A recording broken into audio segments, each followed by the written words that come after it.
So what I'd love to speak about today is what improv is at the heart of it,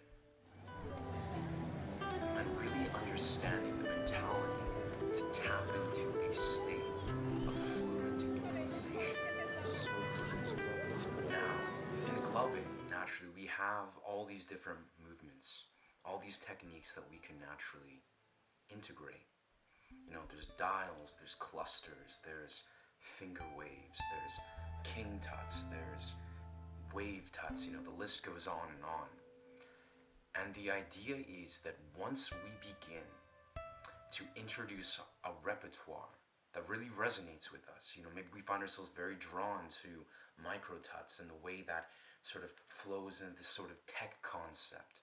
Or maybe we are very naturally drawn to the expansive and multidimensional nature of king tuts, right?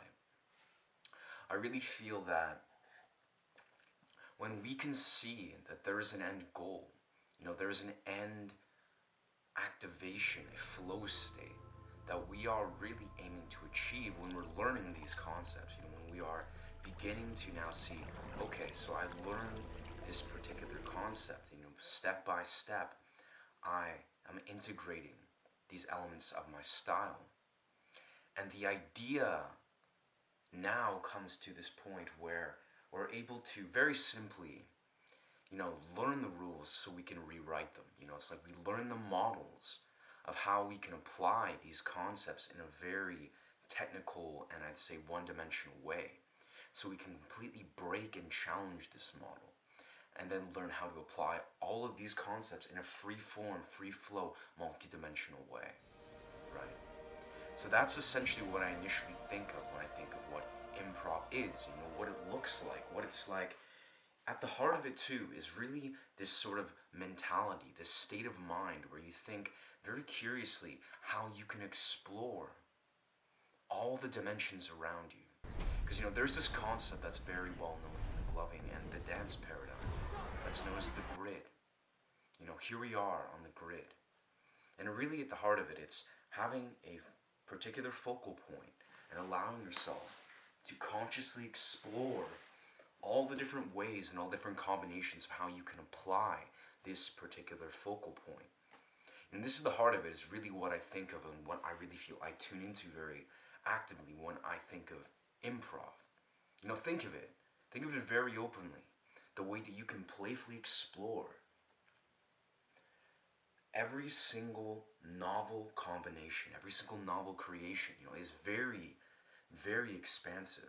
Every piece of it, you can allow yourself to, create this box, flow into the creations of where this box exists on this micro dimension, and then actively you can allow yourself to now use the dimensions around you to explore all the different applications of this same very simple creation. And this is what I invite you to explore.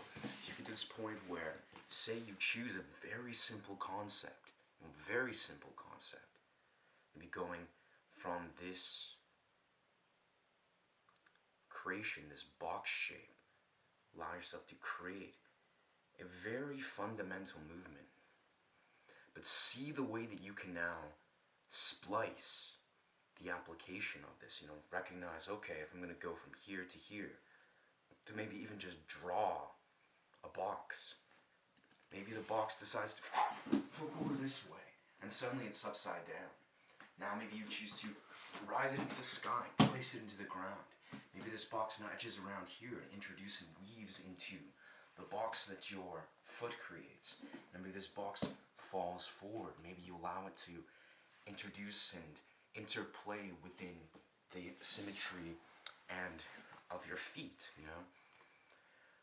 Really just exploring the infinite application of all these things, and even on a sort of contrasting dimension. You can look at things as a sort of symmetrical dimension, which I love to actively apply. But the beauty of this is when you're exploring the grid. See, the grid, it doesn't just exist on symmetrical planes. It also exists on asymmetrical planes. It exists on a plane that is not only symmetrical, but you can also now introduce asymmetrical pieces. You can introduce things that are now emulating shapes. You know, the very nature of liquid is allowing yourself to just really become formless within the way that you create shapes. You know, you're introducing form, then now you're releasing the form.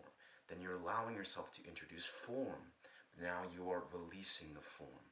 You know, it's really this quintessential movement that I feel is also deeply relevant when you're, say, learning Tai Chi.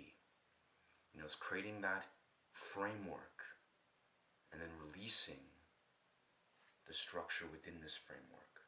You create the frame and you release. You are allowing the flow to be rigid and then to suspend the rigidness.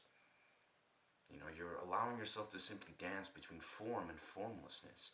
And when you just get into that mentality where you're allowing yourself to feel into the underlying dynamic that exists within how these are applied, and you see the underlying application of what improv really is, you begin to see that, very simply, there is no wrong. There genuinely is no wrong way to apply these concepts. So give yourself the means to cultivate a few very simple, Master fundamental Water, concepts. you must release your emotions wherever they may lead you. Explore Water the teaches environments us around you, acceptance. the dimensions around you, in a very creative and free-form, fluid way. And this is where you'll begin to see all these different combinations and transitions open up. And it really comes down to understanding what improv is.